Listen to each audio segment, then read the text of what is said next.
Mummy, अगं bye Pinky तू अचानक कस काय ग? ये ये ये बस बस ताई, तुम्ही पाणी आणते या. मग मम्मी कसं वाटलं माझं सरप्राईज? तू तर नुसती मला सरप्राईज देत राहा बघ. तुझ्या सासऱ्यांचं बरं आहे का? पोरा बाळाचं कसं काय चाललंय? सगळ्यांचं बरं आहे. तुझं कसं आहे? धरत आहे पाणी. बरं आहे का तुमचं? हा आमचं बरं आहे. तुमचं कसं काय? आमचं पण बरं आहे. हा ना. अयो वहिनी, गळ्यातलं कधी केलं? किती तोळ्याचं आहे?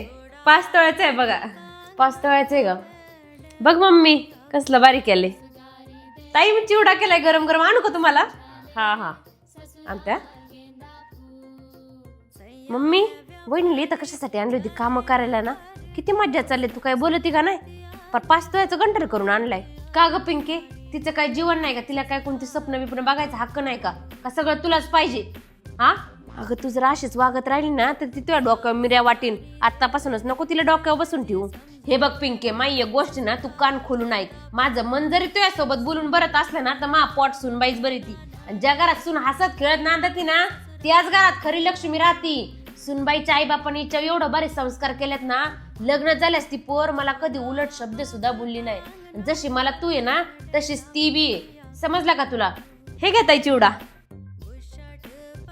मम्मी तू बोलत होती ना तेच बरोबर होतं. माझंच चुकलं मम्मी, सॉरी.